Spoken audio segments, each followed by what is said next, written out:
I'm Daniel Williams, and those were the exact words my son's new bride said to my face. Amanda Johnson had just returned from her secret wedding in Vegas, flashing a 3-carat ring I knew my son couldn't afford. She stood in my modest living room, designer heels clicking on my 20-year-old hardwood floors, and delivered the news like she was announcing the weather. "Tyler doesn't need some broke teacher dragging down our new life," she continued, examining her manicured nails. "We've discussed it. You're just not the image we're going for." What Amanda didn't know was that the prenup she'd signed so eagerly thinking she was protecting herself from my son's poverty contained one very special clause about respecting family sacrifice, and my $31 million investment portfolio was about to teach her the most expensive lesson of her entitled life. Before we dive in, hit that subscribe button and drop a comment letting me know which state you're watching from.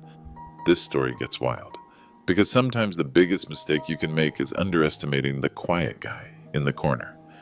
Let me paint the picture of how Amanda saw me from day one.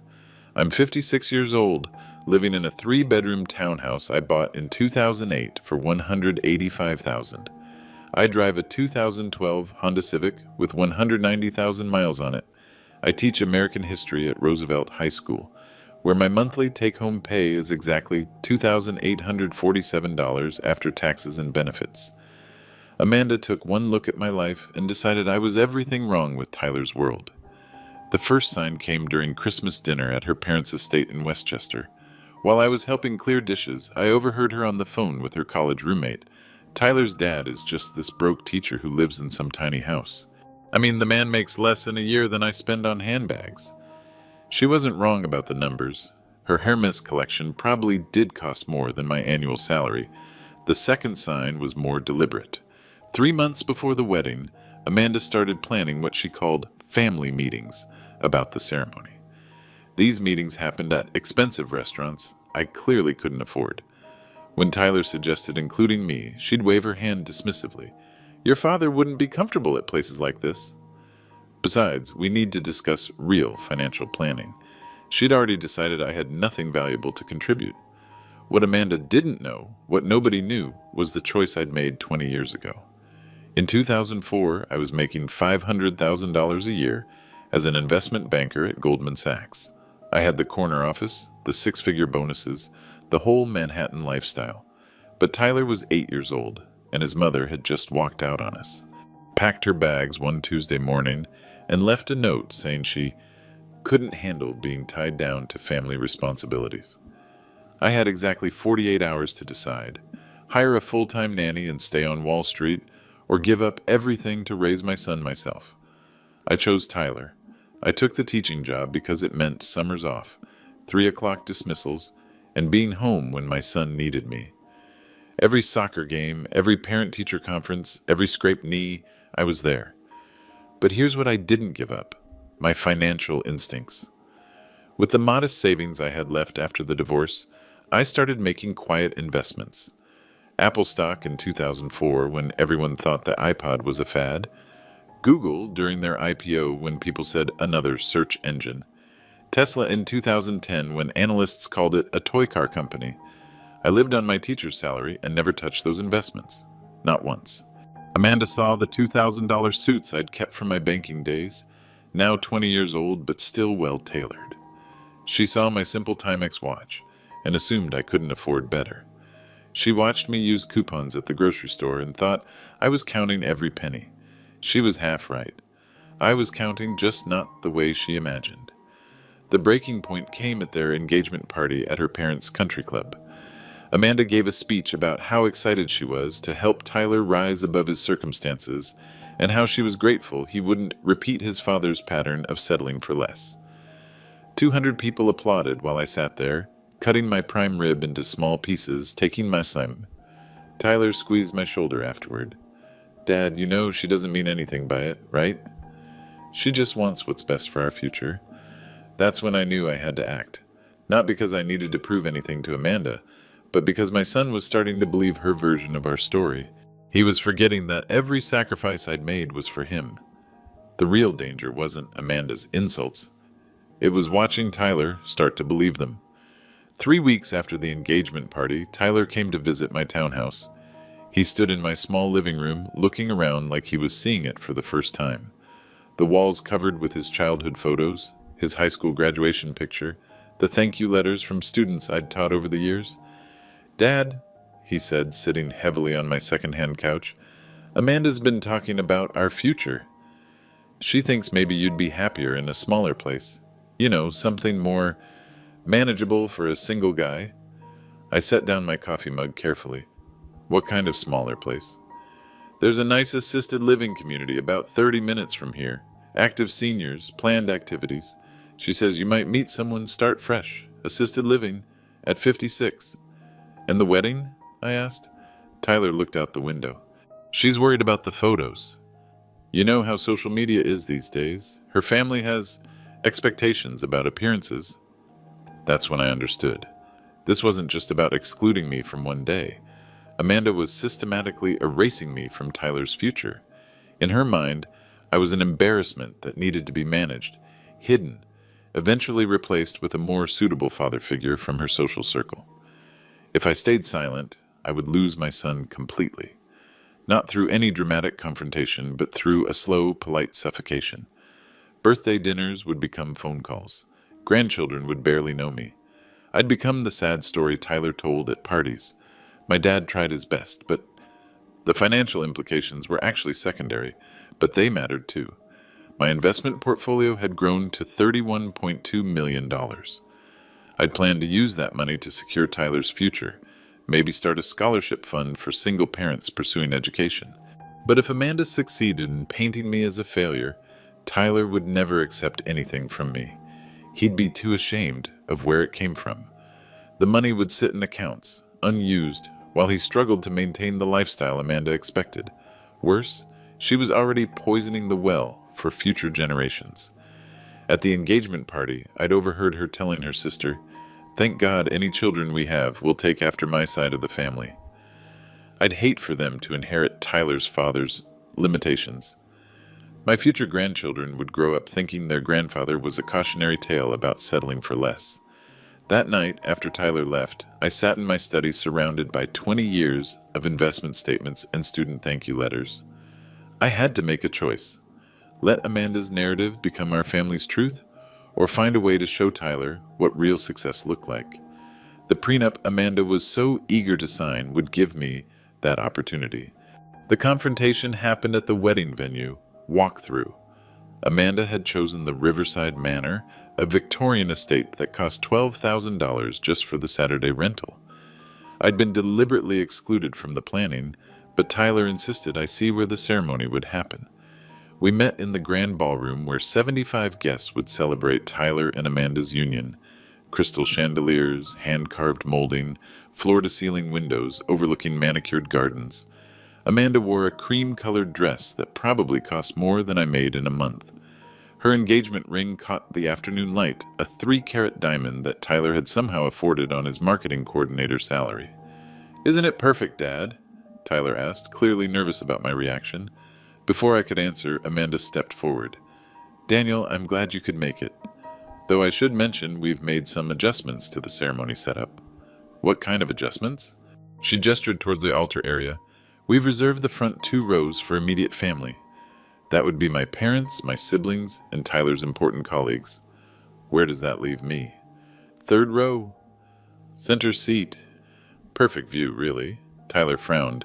"Amanda, he's my father. Shouldn't he be in the front row?" Amanda's smile never wavered. "Sweetheart, we discussed this. It's about the photos. The wedding party needs to look cohesive." "Cohesive how?" I asked quietly. "Well, let's be honest about economics. Your outfit from Men's Warehouse won't photograph well next to my family's attire." The silence stretched. Tyler looked between us, clearly uncomfortable. "I see," I said. "Anything else?" "Actually, yes. We've decided on a no-gift policy. Monetary contributions only. It's more practical for couples at our level." "Your level?" Amanda's mask slipped slightly. "Daniel, I don't mean to be unkind, but a teacher's idea of an appropriate wedding gift might not align with our registry." Tyler started to protest. "Amanda, that's..."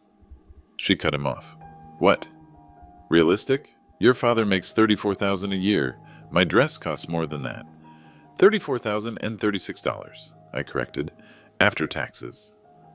Amanda blinked, surprised by my precision. You've clearly done your research on my finances, I continued. Tell me, what else did you find? I know enough. Her voice carried that privileged certainty I remembered from my Wall Street days. I know you couldn't keep your wife. I know you never owned a decent car. I know you live in a townhouse smaller than my parents' guest cottage. Tyler stepped forward. Amanda, stop. But she was warming up now, her true feelings spilling out. I know you gave up any chance at real success to play house with your son, and now you want to drag him down to your level. How exactly am I dragging him down? By making him feel guilty about improving his station. By filling his head with small-town values when he could be networking with people who matter. Her voice echoed in the empty ballroom. Even she seemed surprised by the venom in her words. I took a slow breath. People who matter. Yes, people with influence, resources. People who can help Tyler build something bigger than this. She gestured vaguely in my direction. What do you think I built, Amanda? A modest life teaching other people's children for poverty wages. And that's worthless to you? She looked genuinely confused by the question. Daniel, I don't mean to hurt your feelings, but yes, in today's economy, that's not success. That's survival. Tyler found his voice. Amanda, you can't talk to my dad like that. I'm not trying to be cruel, Tyler. I'm being honest about reality. Your father made choices that led to a limited life. I don't want you making the same mistakes. I nodded slowly. Limited. That's an interesting word. What would you call it? I'd call it focused, I said, but I can see how you might confuse the two. Amanda laughed, a sharp sound in the elegant space. Focused on what? Making barely enough money to keep the lights on? Focused on raising a son who knows the difference between wealth and worth. Oh, please. Don't give me some hallmark card wisdom about money not buying happiness. I wouldn't dream of it, I said. Money absolutely matters. The question is whether you understand what real money looks like. Something in my tone made her hesitate. For just a moment, her confidence wavered. Tyler was staring at me like he'd never seen me before. What's that supposed to mean? Amanda asked. I smiled for the first time all afternoon. Nothing you need to worry about. Yet, that evening, Tyler called me at home. Dad, what did you mean about real money? Amanda's been asking all night. I was sitting in my study. Investment statements spread across my desk like I did every quarter. 20 years of Apple, Google, Tesla, Amazon companies I'd watched grow from my modest teacher's apartment while Amanda was still in middle school. Just that people define wealth differently, I said, but the way you said it, it was like you knew something she didn't.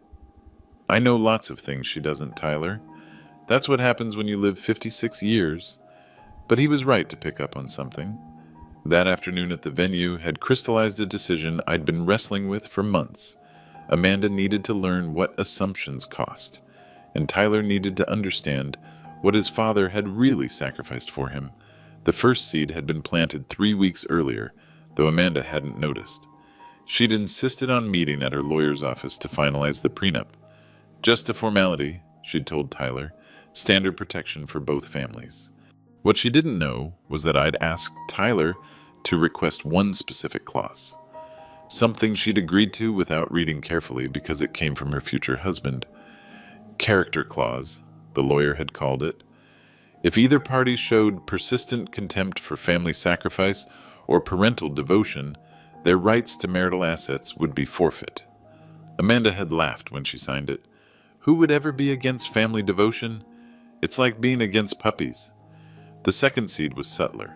Every month for the past year, I'd been meeting with Margaret Hayes, my investment advisor, at the Starbucks near school. Simple coffee meetings that looked like a teacher grabbing caffeine with a friend. Amanda had noticed these meetings because Tyler had mentioned them. Your dad sure drinks a lot of coffee with that same woman, she'd joked. Should we be worried he's dating someone? Tyler had laughed it off, but I could tell Amanda was curious. In her mind, any woman willing to date a broke teacher must be equally desperate. She never considered that Margaret drove a BMW and wore suits that cost more than my monthly salary. Last week, Amanda had finally asked Tyler directly, Who is this coffee woman your father keeps meeting? Just a friend from the neighborhood, I think. Dad says she gives good advice. Advice about what? I don't know. Life stuff? Amanda had filed this information away with the smug satisfaction of someone who thought she understood everything about everyone. Poor Daniel's friendship with some lonely divorcee was just another sign of his limited social circle. The third seed was the most obvious, but also the most invisible to someone like Amanda. Every year for the past 15 years, I'd received an invitation to something called the Educators' Excellence Awards. I'd been nominated 7 times, won twice, and attended every ceremony. Amanda knew about these events because Tyler sometimes mentioned them. Dad's got another teacher award thing tonight. Kind of boring, but he seems to enjoy the recognition. What Tyler didn't know, what nobody knew, was that these ceremonies weren't just about teaching awards. They were fundraising galas where successful professionals donated money to education causes.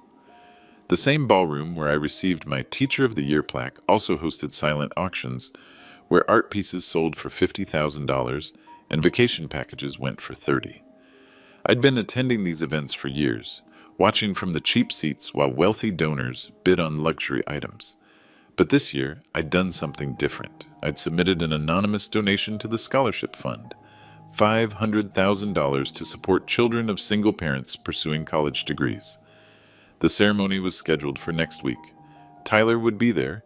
He'd finally agreed to attend one of my boring teacher events. Amanda would be there too, of course. She never missed an opportunity to be seen at charity functions. She just didn't know she'd be seeing a side of her father-in-law that would change everything. The engagement party at Westchester Country Club should have been a celebration. Instead, it became the night Amanda revealed exactly who she was. The club itself was everything you'd expect from old money leather chairs, oil paintings of long-dead members, waiters in white gloves serving drinks that cost more per glass than I spent on groceries in a week. Tyler had insisted I attend, despite Amanda's obvious reluctance. "It's your engagement party too, Dad. These people should meet you." I wore my best suit, a navy Brooks Brothers from my Wall Street days that still fit perfectly despite being 20 years old. I'd polished my simple Timex watch and driven my Honda carefully through the valet line, watching the attendants' face as luxury sedans and sports cars surrounded my modest car. Amanda's family had invited 60 people. Tyler and I knew maybe 8 of them. The cocktail hour started well enough. I made conversation with Amanda's uncle about the recent renovation of the club's golf course, discussed the rising cost of college tuition with a family friend who was a university administrator, but I could feel Amanda watching me, cataloging every interaction, every word, like she was gathering evidence for some future prosecution. The moment came during dinner, after the second bottle of wine had been opened, and Amanda's confidence was at its peak. She stood at the head table, champagne flute in hand, that 3-carat engagement ring catching the chandelier light. "I want to thank everyone for being here tonight," she began, her voice carrying clearly across the dining room. "Tyler and I are so grateful to have such wonderful people in our lives." Polite applause, smiles from family and friends. As many of you know, Tyler and I come from very different backgrounds," Amanda continued, her eyes finding mine across the room. "I've been blessed with advantages that not everyone has had." A few uncomfortable shifts in chairs. Her parents exchanged glances. "But that's what makes our love story so beautiful.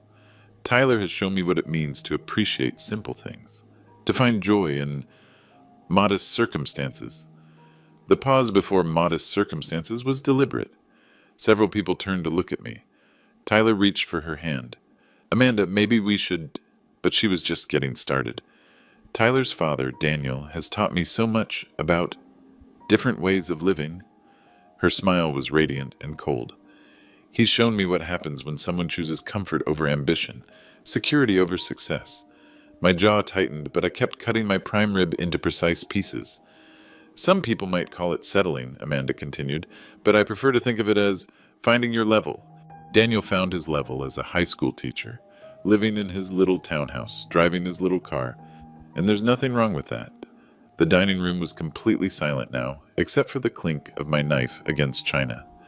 In fact, I'm grateful Tyler was raised with such humble values. It means he'll never take for granted everything I can offer him. The opportunities, the connections, the lifestyle he deserves, but never had access to. Amanda's mother looked mortified. Her father was staring at his plate. I know some families worry about economic compatibility in marriage, Amanda said, warming to her theme. But Tyler and I have talked about this extensively. He understands that this relationship will lift him up, give him chances his father never had, or never took. She paused to sip her champagne, surveying the room like a general reviewing troops. Tyler won't have to settle for a tiny paycheck and a lonely apartment. He won't have to explain to his children why Daddy couldn't keep Mommy happy. He won't have to make excuses for mediocrity. Now the silence was deafening. Even Amanda's closest friends were looking away. Some people sacrifice for their families, she concluded, raising her glass. But the best gift Tyler can give our future children is showing them what real success looks like. Not the kind you settle for, but the kind you reach for. She gestured toward me with her champagne flute. So here's to Daniel Williams for raising a son humble enough to recognize an opportunity when he sees one. And here's to Tyler for being smart enough to take it. The applause was scattered and uncomfortable. Most people didn't even raise their glasses. But Amanda beamed like she'd just delivered the Gettysburg Address. I stood up slowly, setting my napkin beside my plate. Every eye in the room followed me as I walked to the head table. Amanda's smile faltered slightly as I approached. That was quite a speech, I said, my voice carrying clearly in the silent room. I meant every word, she replied, chin raised defiantly. I know you did. That's what makes it perfect. Her brow furrowed. Perfect? I turned to address the room. How many of you have children? About half the hands went up. And how many of you have made sacrifices for those children? Given up something you wanted so they could have something they needed? Nearly every hand stayed up. Then you understand, I said, looking back at Amanda, that a parent's love isn't measured by bank account balances or zip codes or the price of your car. Amanda's face was flushed, whether from wine or anger I couldn't tell. It's measured, I continued, by what you're willing to give up and what you're willing to endure, even public humiliation from someone who mistakes arrogance for intelligence. The room was dead silent. Amanda opened her mouth to respond, but I held up one finger. Next week, Tyler and I will be attending the Educators' Excellence Awards at the Downtown Marriott. It's one of those boring teacher events you've heard so much about. I smiled. You're welcome to join us. I have a feeling it might change your perspective on a few things. I walked back to my table, finished my prime rib, and left without another word. The Educators' Excellence Awards ceremony was held in the grand ballroom of the Downtown Marriott, with 300 teachers, administrators, and education supporters filling round tables decorated with simple centerpieces. Tyler wore his best suit and looked nervous. Amanda wore a black cocktail dress that probably cost more than most attendees' monthly salaries, and her expression suggested she was doing charity work by being there. How long do these things usually last? She asked as we found our assigned table near the back. About 2 hours, I said, but don't worry. The speeches are usually short. Amanda surveyed the room with barely concealed disdain. Teachers and principals mingled with local business leaders, but nothing about the event screamed wealth or prestige. The auction items displayed around the room's perimeter looked modest dinner certificates, weekend getaways, artwork from local artists. Is that woman waving at you? Tyler asked. Margaret Hayes was approaching our table, impeccably dressed in a charcoal gray suit that would have fit perfectly in any Manhattan boardroom. Daniel! She embraced me warmly. I'm so excited about tonight. Amanda's eyes narrowed as she took in Margaret's obvious affluence, the Cartier watch, the Louboutin heels, the confidence of someone accustomed to expensive rooms. Margaret, I'd like you to meet my son Tyler and his wife Amanda. This is Margaret Hayes, my financial advisor. The word financial hit Amanda like cold water. She extended her hand with newfound interest. Advisor? Amanda asked. For what kind of portfolio? Margaret's smile was diplomatic. Daniel prefers to keep his business private, but I will say he's been one of my most successful long-term clients. Before Amanda could probe further, the ceremony began. Principal Roberts took the podium to welcome everyone and begin the evening's recognitions. Standard teacher awards were presented, classroom innovation, student mentorship, community service. Amanda checked her phone repeatedly, clearly bored. Then Principal Roberts returned to the microphone for what he called a special recognition. Tonight, we want to honor someone who embodies the true spirit of education, he began. For 20 years, this person has not only excelled in the classroom, but has also supported education in ways most people never see. Amanda glanced around, mildly curious now. This individual has mentored countless students, many of whom have gone on to remarkable success. But more than that, he has supported education financially in extraordinary ways. Tyler straightened in his chair, sensing something important was coming. Without fanfare or publicity, this person has donated over $3.8 million to educational causes over the past decade. Scholarship funds, classroom resources, building improvements, technology initiatives. The room had gone completely quiet. Even Amanda was paying attention now. He has funded full college scholarships for 47 students from single-parent households. He has anonymously covered textbook costs, school supplies, and even basic necessities for students whose families were struggling. Principal Roberts paused, scanning the room. Tonight, we present our first ever Lifetime Achievement Award for Educational Philanthropy to Mr. Daniel Williams. The applause was immediate and sustained. Tyler's mouth fell open. Amanda looked like she'd been slapped. I stood slowly, straightened my 20-year-old tie, and walked to the podium. The spotlight was brighter than I'd expected. Looking out at the audience, I could see Margaret beaming with pride, Tyler looking stunned, and Amanda staring at me like I was a stranger. "Thank you," I began, waiting for the applause to die down. "I want to start by clarifying something. Those donations weren't charity. They were investments." A few chuckles from the audience. 20 years ago, I left a career in investment banking to become a teacher. People thought I was crazy to give up a $500,000 salary for a job that paid $34,000 a year. I found Amanda in the audience. Her face was pale. But here's what I learned about real wealth. It's not what you accumulate. It's what you multiply. Every student I taught, every scholarship I funded, every opportunity I helped create, that was compound interest in its purest form. More applause, but I held up my hand. The students I taught have become doctors, engineers, small business owners, teachers themselves. The kids I helped with scholarships are now contributing members of society who will help the next generation. That's not just return on investment, that's legacy.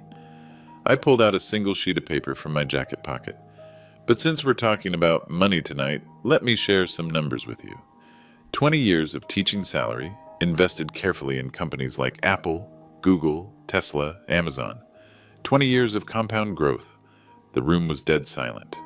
Current portfolio value, $31.2 million. Gasps rippled through the audience.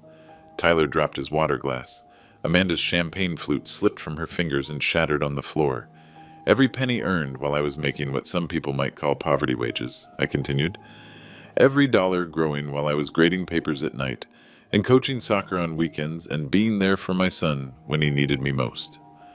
I folded the paper and put it back in my pocket. Success isn't about the size of your paycheck. It's about the size of your vision. I never stopped being an investor. I just started investing in things that mattered. The standing ovation lasted nearly 5 minutes. When I returned to the table, Tyler was crying. Amanda was staring at her hands, her face flushed with something between embarrassment and rage. "Dad," Tyler whispered, "I had no idea." That was the point, son. Wealth is loudest when it's insecure. Real money doesn't need to announce itself. Amanda finally found her voice. $31 million? Give or take a few $100,000, depending on how the market closed today. She looked around the room, suddenly seeing everything differently.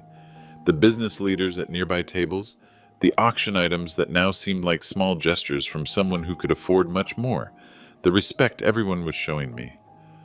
"Why didn't you ever tell us?" Tyler asked.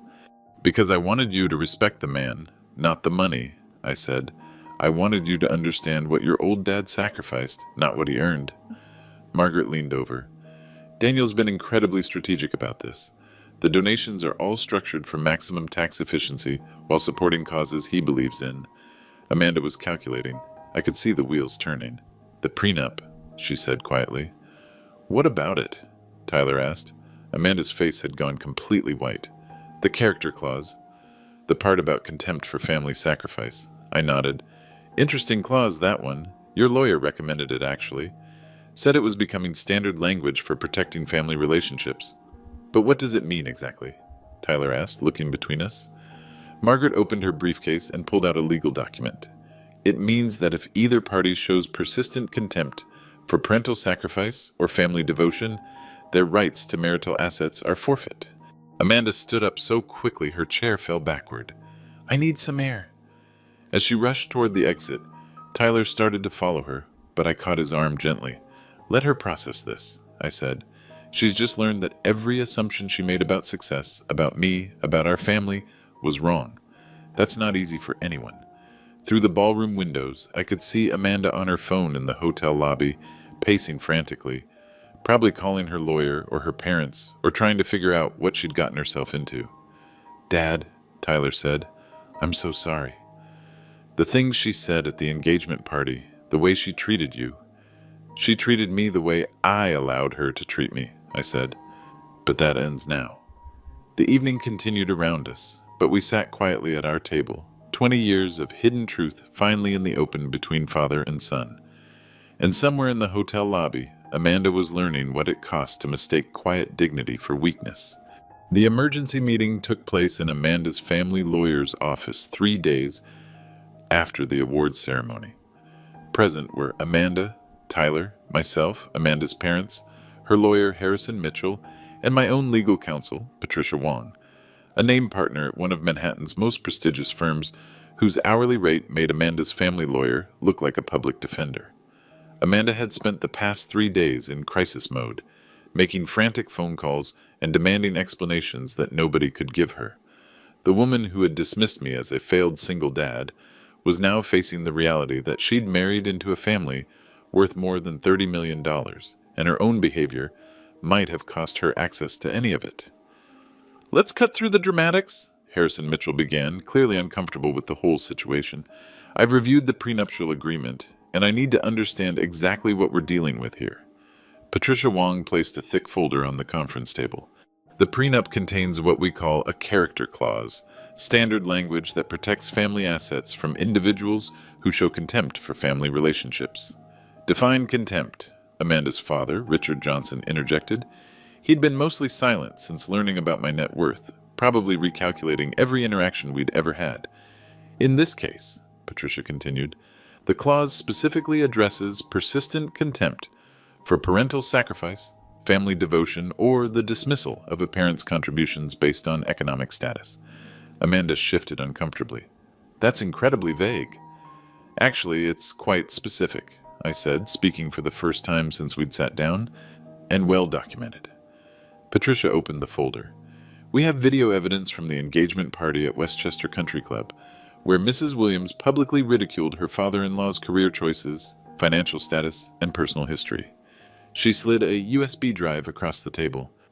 The club's event coordinator provided security footage showing Mrs. Williams' speech, in which she referred to Mr. Williams as having found his level and suggested his life represented settling for mediocrity. Amanda's face went pale. That was taken out of context. We also have witness statements from 12 individuals present at that event, Patricia continued, describing Mrs. Williams' comments as deliberately cruel and publicly humiliating. Tyler sat silently, staring at his hands. This was the first time he'd heard the complete legal breakdown of his wife's behavior. Additionally, Patricia said, pulling out another document, we have documented evidence of Mrs. Williams' systematic attempts to exclude Mr. Williams from wedding planning, her statements to multiple third parties referring to him as broke and embarrassing, and her suggestion that he should be placed in assisted living despite being a healthy 56-year-old man. Harrison Mitchell was taking notes frantically.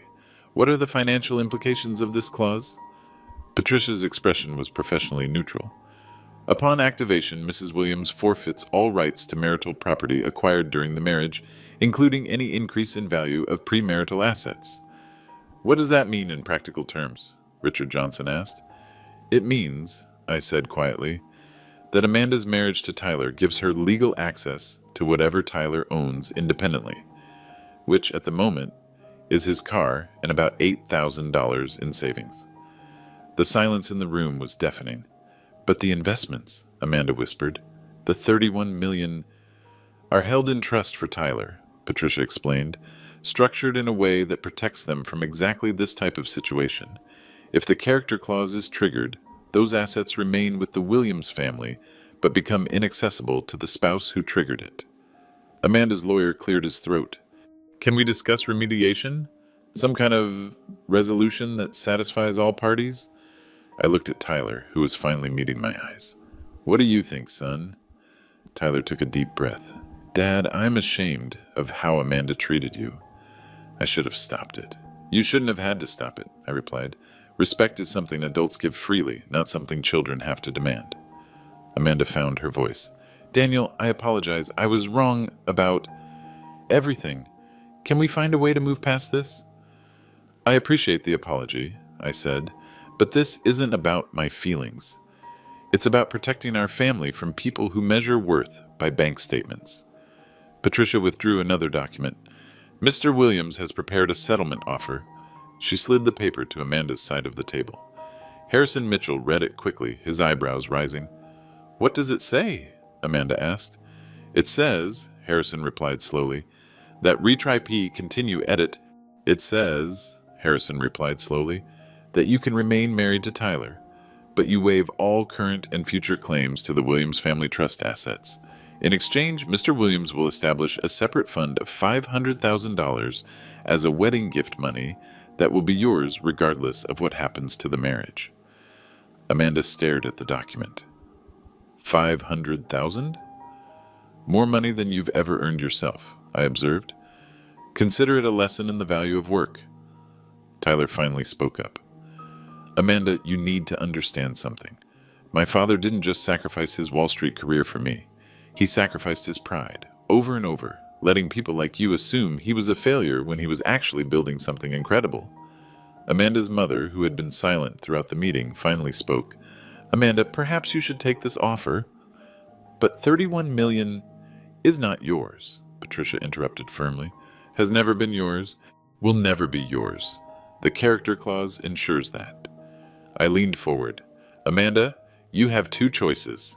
Sign this settlement and walk away with more money than most people see in a lifetime, plus the chance to rebuild your relationship with Tyler on honest ground, or fight this legally and end up with nothing but attorney's fees.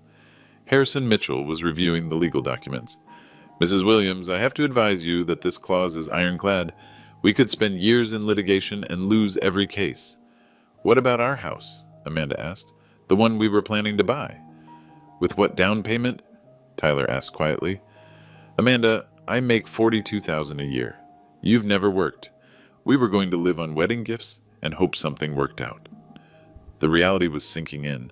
Amanda had built her entire identity around marrying up, gaining access to a lifestyle she felt entitled to.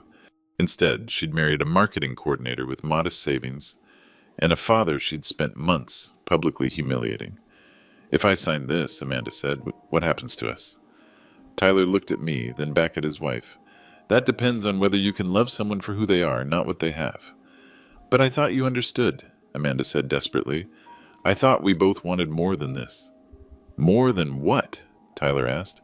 More than a father who gave up millions to raise his child? More than a man who quietly donated almost $4 million to help other people's children get educations? More than someone who built real wealth while living like he had nothing because he valued character over appearances? Amanda was crying now, but they weren't tears of remorse. They were tears of frustration, of someone who'd been playing a game and suddenly realized she'd never understood the rules. I need time to think, she whispered. You have 24 hours, Patricia said, closing her folder. After that, Mr. Williams will activate the character clause and you'll receive nothing. As we left the office, Tyler walked beside me in silence. We reached the parking garage where my Honda sat next to Amanda's BMW.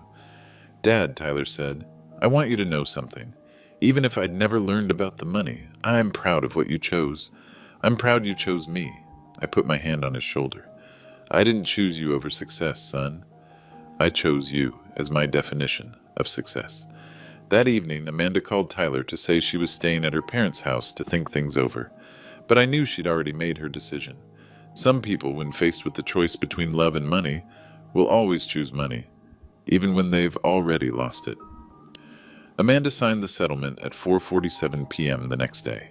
She walked into the lawyer's office wearing designer sunglasses to hide her puffy eyes, scrawled her signature across the documents without reading them, and walked out with a check for $500,000 more money than she'd ever possessed independently.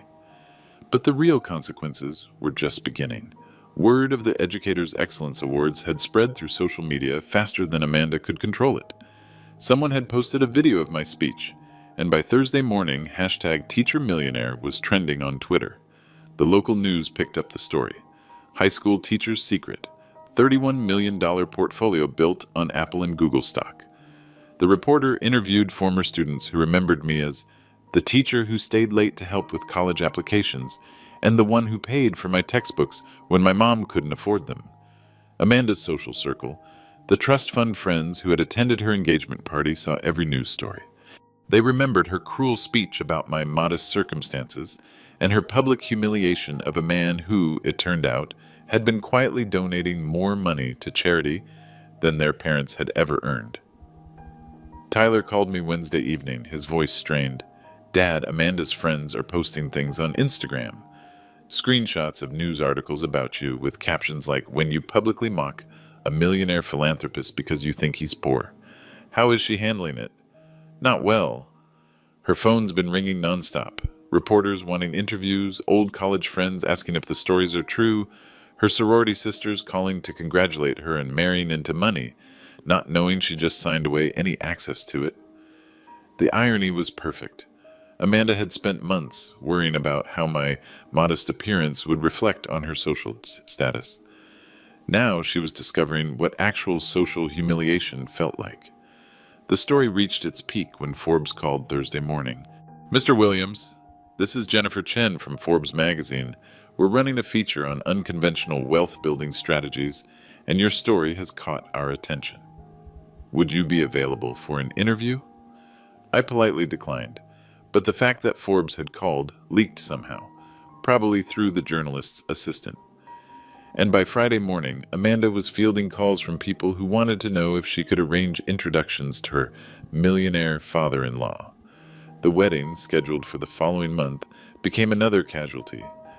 Amanda's parents, Richard and Patricia Johnson, had invited 200 guests to witness their daughter marry up into what they assumed was a better social position.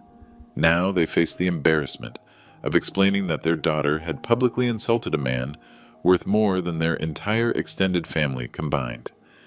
"We need to postpone," Amanda told Tyler during one of their increasingly tense phone conversations. "I can't face people right now." "What people, Amanda? Your friends who are laughing at you, or my family who you spent months treating like dirt?" But the most significant consequence was Tyler himself.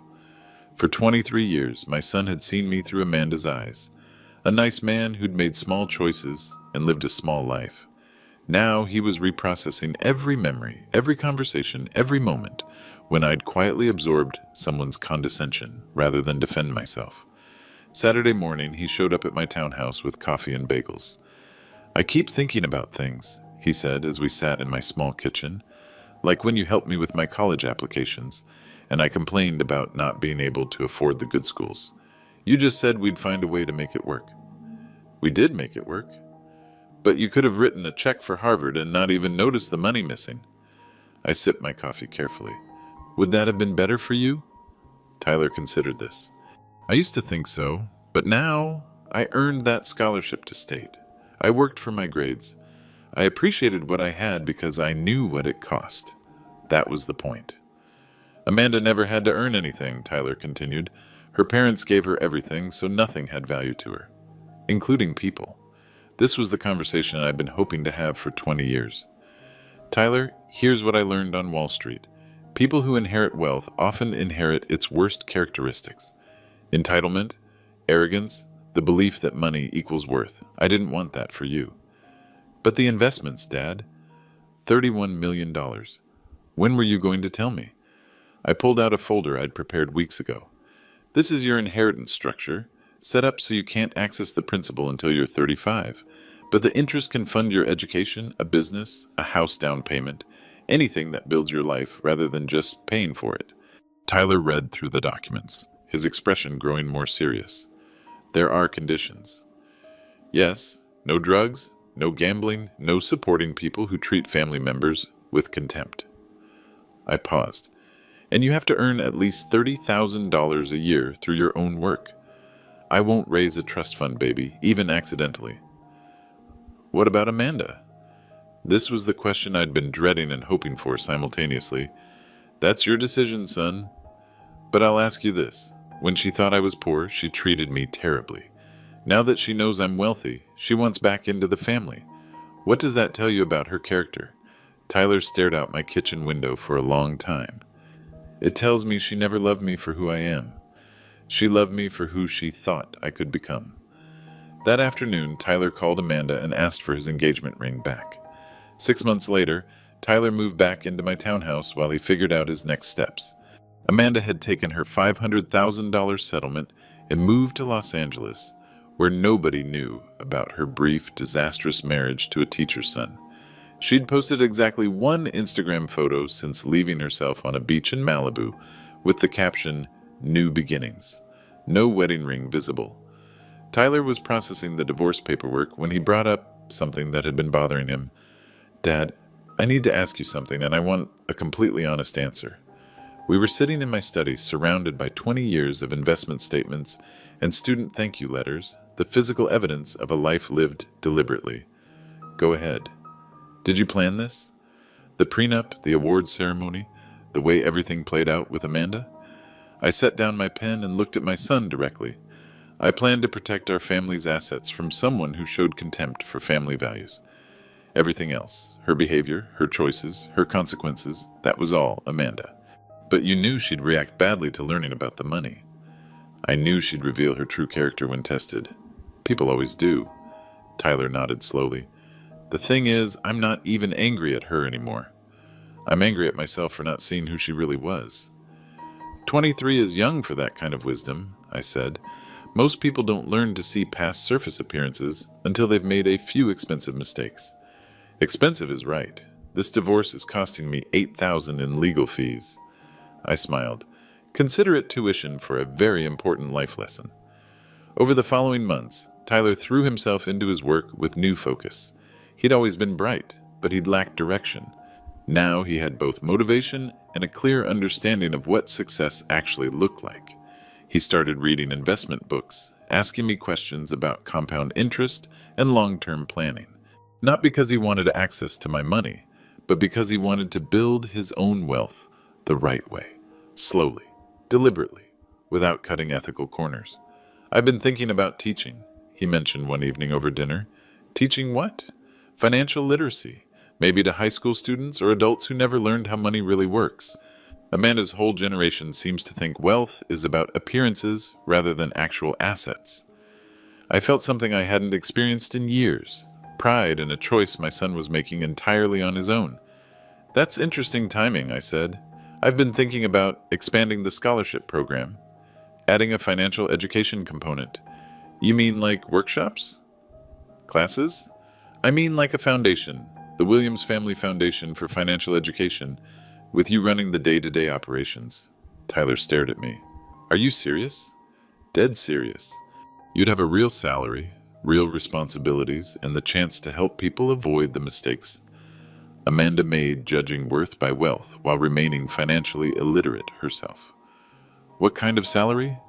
"Enough to live independently, save for your future, and build your own investment portfolio.